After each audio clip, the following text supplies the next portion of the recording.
Hello, this is ASEAN Movie Pulse Talks number 15. I'm Panos Kotzathanasis, and I'm here with Don Aneli. Hello, thank you for having me. And Adriana Rosati. Hello. And today we're going to talk about an iconic Hong Kong movie of the past, Mr. Vampire. A very entertaining and also very strange and unusual movie. Don, do you want to tell us a bit about what the movie is about? Sure thing. During a reburial, the local priest notices that the corpse has not decomposed and has the blue fingernails typical of a vampire. Before he can destroy the creature, it escapes, and now he must deal with the menace, aided only by his two bumbling assistants, one of whom is soon infected by the vampire's poison, while the other is enjoying the embrace of a life-eating she-ghost. The humorous highlight of the movie are the Chinese vampires who hop comically. Okay. As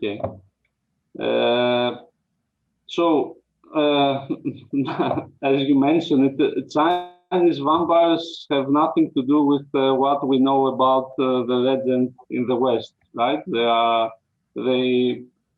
I don't know, they have long nails and they hop a lot. What do you think, Don?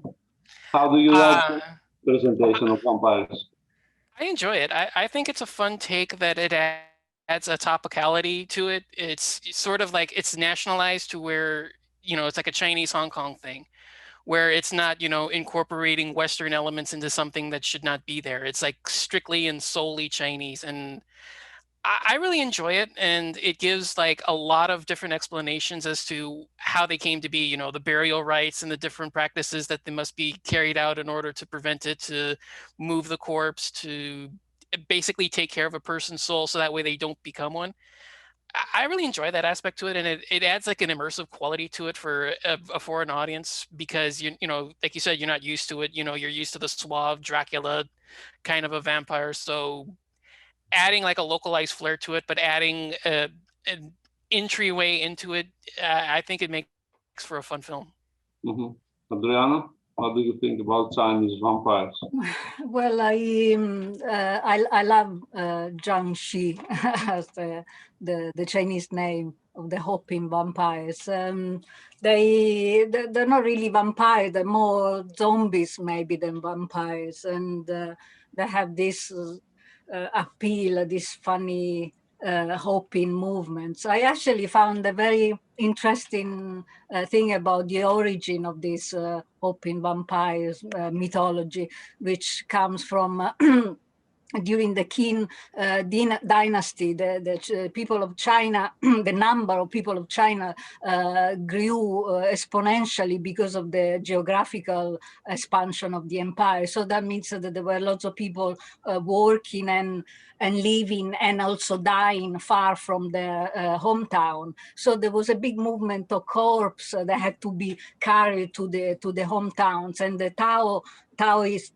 priests were in charge of taking this corpse. And so all this legend about the Taoist priests managing the corpse and with spells and revive them and to make them hop home started from that time. And we can see in the film also this concept of the Taoist priest that accompany this group of hopping vampires. At the beginning, the Anthony Chan character, the priest looks more like a shepherd with a herd of sheep than a priest is in charge of that group of vampire. Mm-hmm, mm-hmm. And also, it's a bit interesting that the way they are presented, like as you said, they look more like zombies than the vampires, is also kind of makes them, let's say, have a secondary role in the narrative, because in the way usually the vampires in the movies at least are the protagonists, right? You have like Lestat and Tom Cruise and Brad Pitt and who else, and But in this case, they are like just the enemy, not the protagonist, which is a whole different approach. And the fact that they are so different from from their presentation in Western movies, I think is one of the main reasons to watch the film, to see another kind of vampire movie, maybe. Okay, but apart from that, one of the best qualities of the film are the combination of genres, let's say. We have horror, we have comedy, and we have martial arts. Don, how do you feel about this combination? It's kind of weird in that rewatching it, there was far less martial arts than I actually remember it when I first saw it. There's really only like 2 or 3 confrontations, but they're really fun. And I like, the battle in the family house where the grandfather comes back and he fights them off and infects the one assistant. And then, we get the big battle at the end where, not only do we get the big vampire fight between, the assistant and the master, but then we also get the other hopping vampires thrown in as well.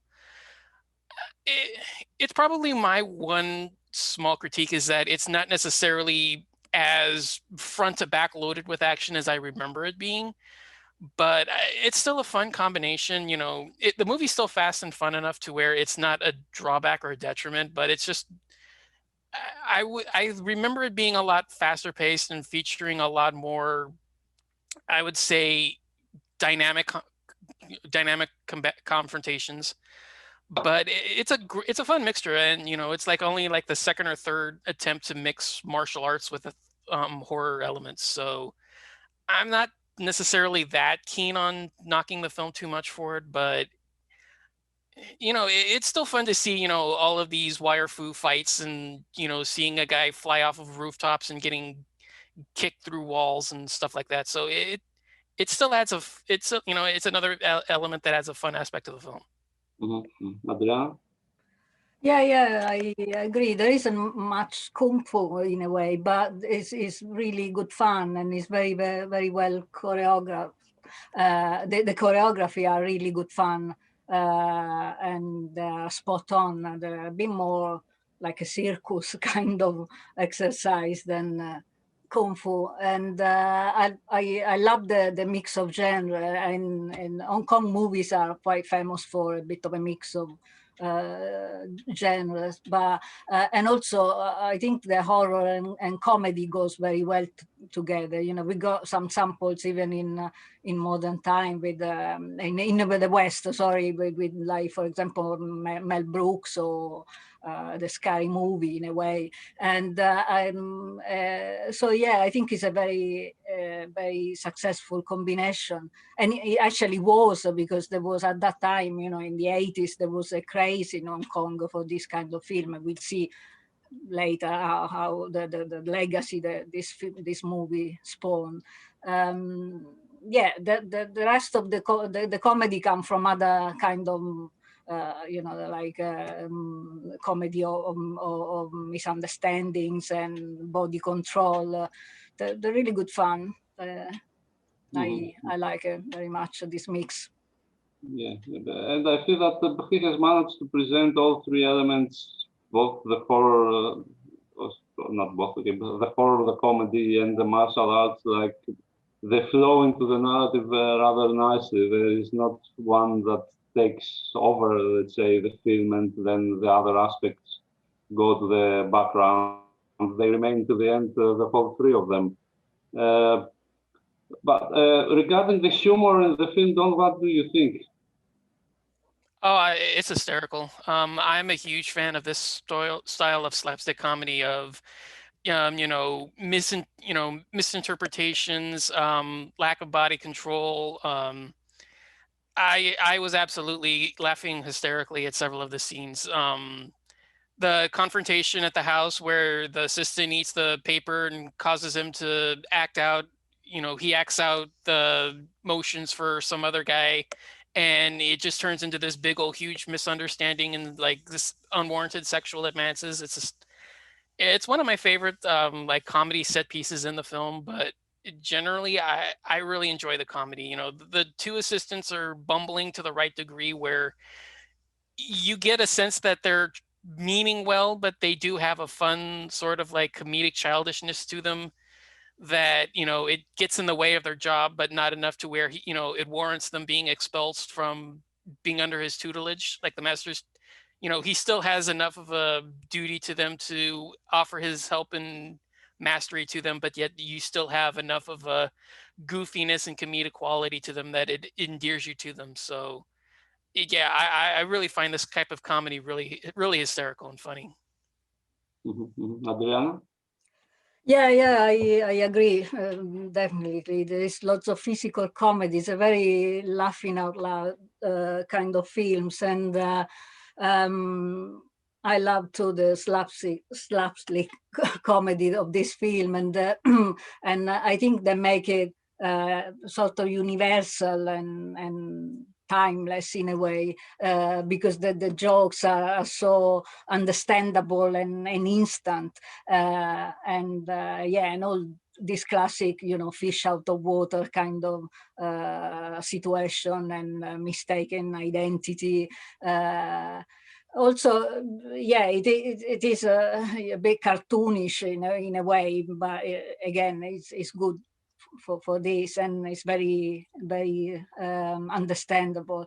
And also, I wanted to say that, you know, it's a mix of genre, and there is horror and comedy, but it's not a bloody film. There is not much gore or blood in this film.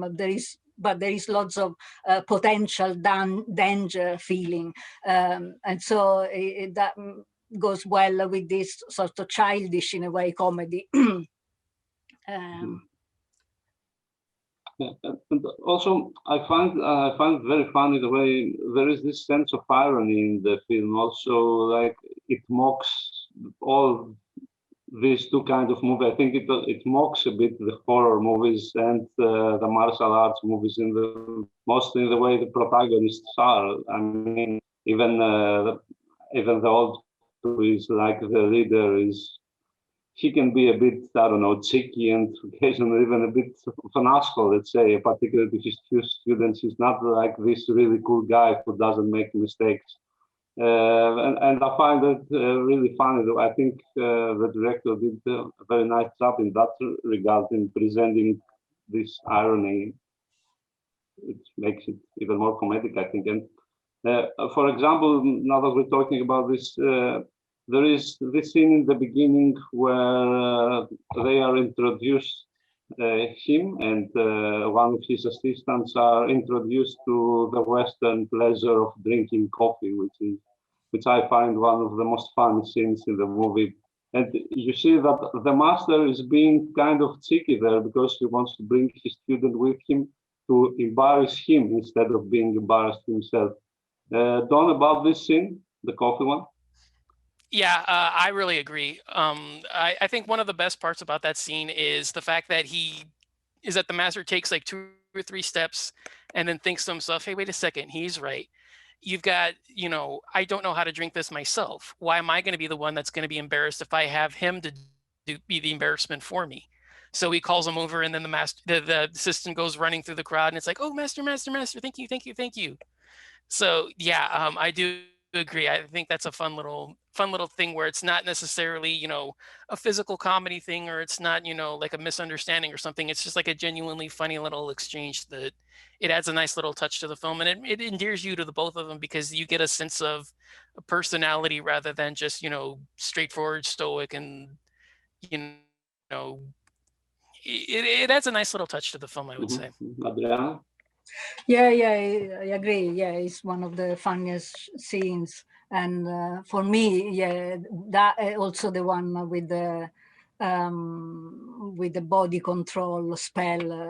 I found it very funny, and yeah, this coffee tea house scene is very funny, and also I think that there is also a bit of a hint to at that time, the film is from 1985, and in those times there were the discussion about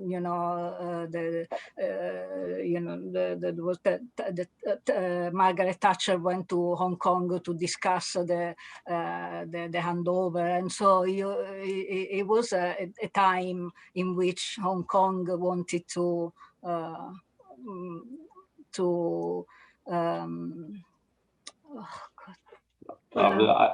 appear more international, let's say, or something like that. Yes, Western. Yeah, but also there is also an element of mocking the foreign habits and. I mean, to highlight this cross-culture clashes. Yeah, sorry.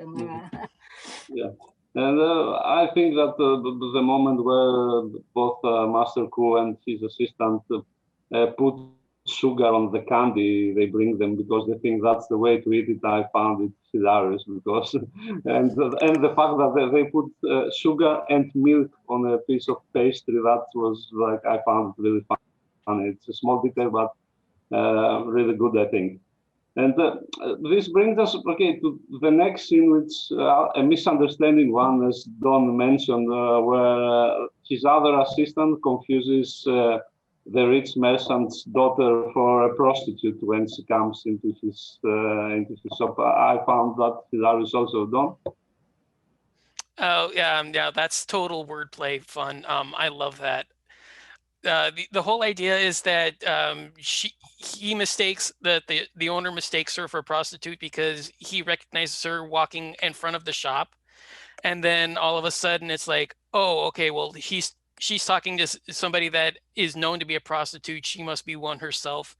So the whole gag where he walks back in behind the counter and says, okay, I know the routine, gouge them and gouge them for the money, but everything that she's doing is making it seem like she's been having sex ever since she was like, what, 12. 15, 16? 12, I think. 12, yeah. Even younger, yeah.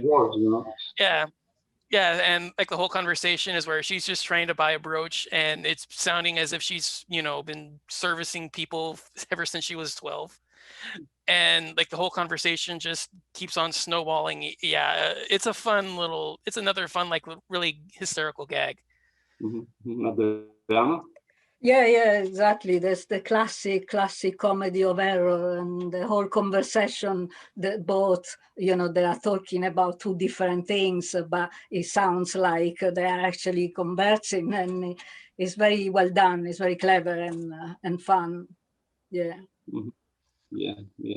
And also another aspect of the film is inside all this action and comedy and horror elements, there is also this social commentary. You mentioned, Adriana, about this Western influence before, but we also have the way the police is presented, who seem like corrupt, incompetent, and unnecessarily violent. And also we have the rice merchants who are there just to trick people out of their money. It is subtle, but I feel it is a critique. I don't know how you feel, Adriana. Yes, definitely. There is a big mocking of the police official and the character of the policeman. Why it's like a big child bumbling around and making mistakes and being silly, and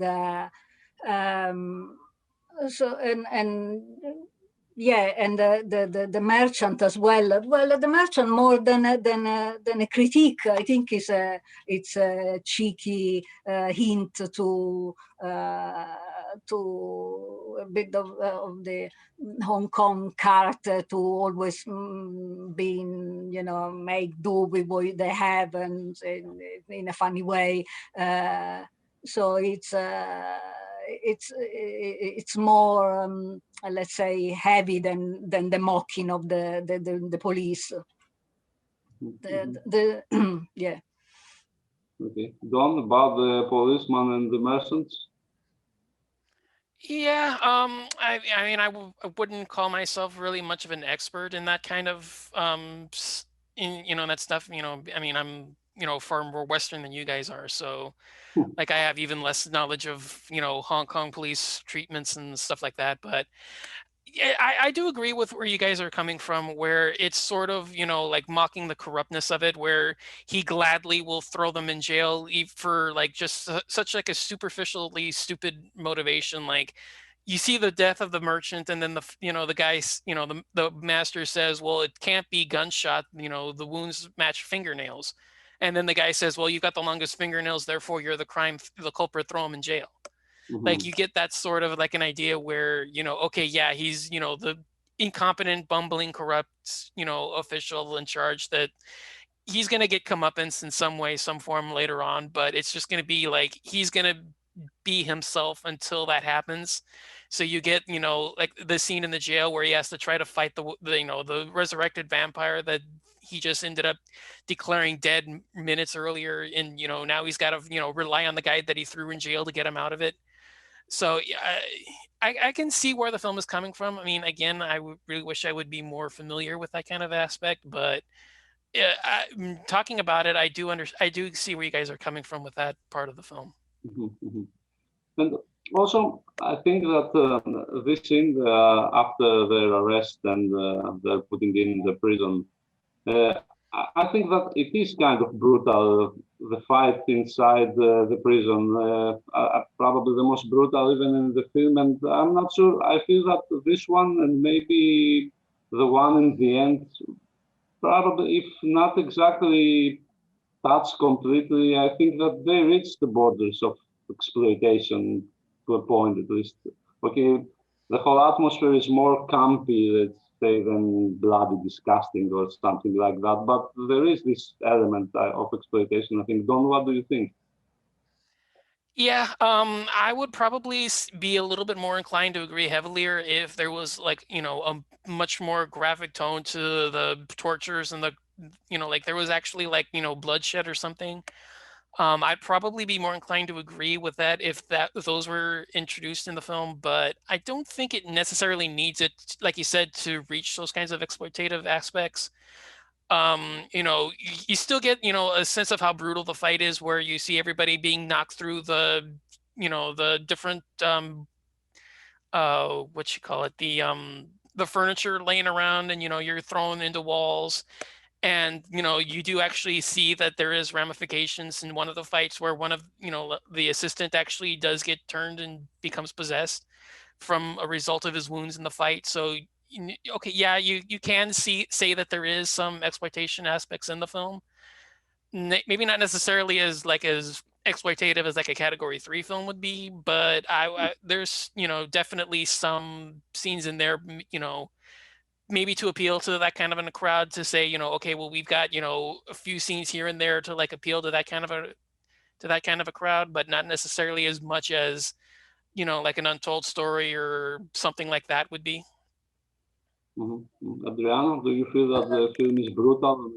Well, you're right. In the prison, there is this, for example, when, the policeman, why is branding this, the branding iron, which is quite a menacing torch objects. So, but I don't think it was really that they really wanted to go that way. I don't know, maybe but it looks like it's going that way. But then in the end, they veer off because in the hand of why this branding iron looks a bit more cartoonish, and in fact, at the end, he ended up being branded, instead of the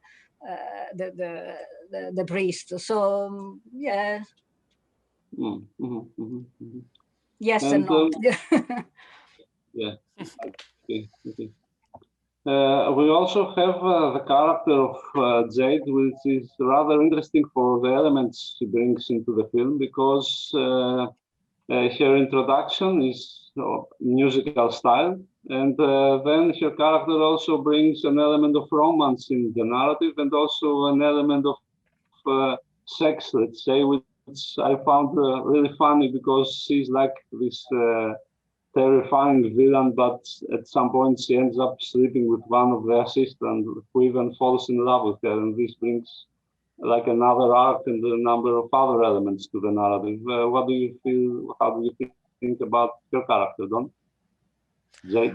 I really like her. I really like the way that she's kind of like the playful one that's just basically, she's just looking for a mate, human or otherwise, to spend the day, to like spend eternity with.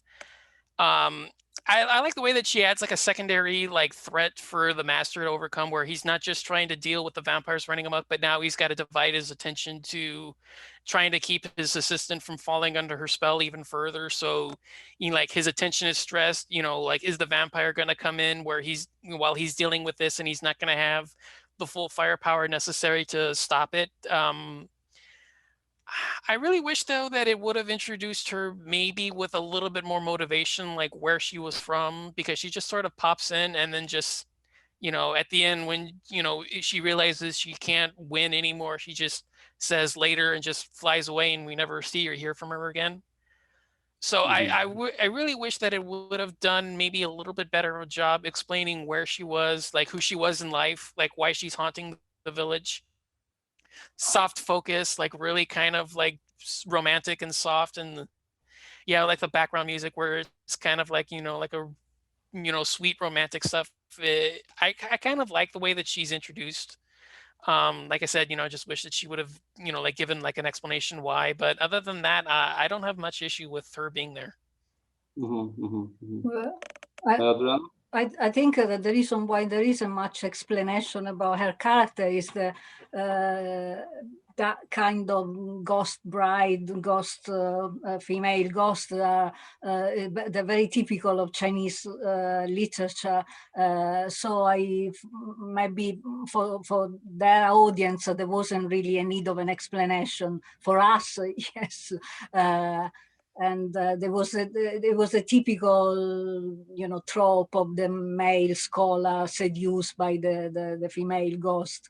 In this film, I think is a good, funny element also because the other female character, the Ting Ting, Moon Lee, is a bit weak.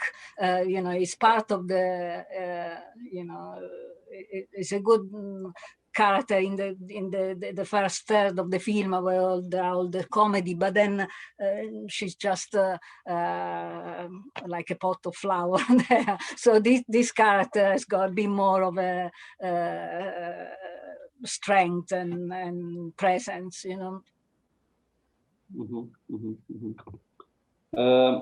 And also, okay, the film obviously bases a lot to the character of Master Ku, and I think Lan Ching-ying is really impressive in the part. What do you feel about this character and the acting, Don? I love him. He's probably, I would say, one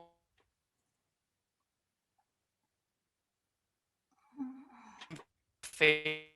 Don, you're stuck again. Don, can you hear me? I cannot hear you at all. Oh, sorry. Let me start that over. Okay. Okay. Yeah, I really love him. He's probably one of my favorite characters in Hong Kong cinema. There's this authoritarian state to him where he's sort of in control, composed. He knows the situation. If you follow my directions, everything's going to be fine. That sort of a figure is really, like you can be like a one-note stereotype, but then you get enough of like a small little dose here and there where you add like a humanity to him. Like we discussed earlier, that one little aside where he stops and thinks, maybe if I bring the assistant along and have him embarrass me, I will be fine. Or you have the scene where he's in the jail cell and he's talking with the assistant, like, get me out of here, get me out of here. And then the assistant grabs the pole and is like, not the face, not the face. Where he kind of has like, like there's small little laps where he kind of like allows himself to be injected into the comedy, or he has like a personality to him where he's not just the stereotype, bossing orders and like no fun sort of a figure. He does have that for 90% of the time, but then there's small little slips that come through to where he does have, like a personality. He does seem more of a human being. You can connect to him a little easier. So yeah, I really like the way they portray him. And yeah, obviously he's one of the best fighters in the, fighters from that movement. So his fight scene his fight scenes are always going to look good because he's one of the best. So yeah, probably one of my favorite characters. Maybe not necessarily figures, but definitely one of my favorite characters. Adriana? Yeah, his performance is really great, and actually it's a performance that made him a star. He will always been, associated to the role of this film, and I really liked it. I think it's a pivotal character in the film because he's because also not just because of because he's the Taoist priest, but because he's the other characters, his assistant, are so all over the place and madly silly, and so his character that is always so straight and authoritative, but with the hint, as Don said, of comedy. It works very well to keep all the mess, gravitating around him. The messing thing, I mean, like the silliness. Sorry, not the mess. So yeah, it's a, and he had give a great performance. I always been wondering if for him that was like a curse, this film, because again, he was forever associated with the priest and Master Ku character, and also he played other spin-off, other sequels, and always the same priest, and so I wonder if that was was good or bad for him, if maybe prevented him to have another kind of career. But yeah, no, he was so successful and so beloved, from everybody.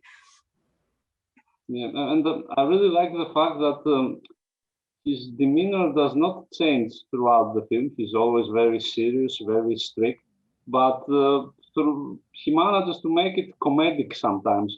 I don't know exactly how he manages, but without changing anything in his performance, sometimes his attitude is comedic and sometimes it's really serious or whatever it is, which I think it's a great trait. It's very difficult for an actor to do, but he manages pretty well, I think.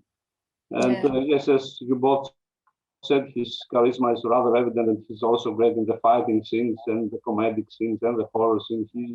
He's great everywhere. He's an uncle for the film, and I think he deserves whatever, again, not whatever the film brought him, but I mean the glory that it brought him at least.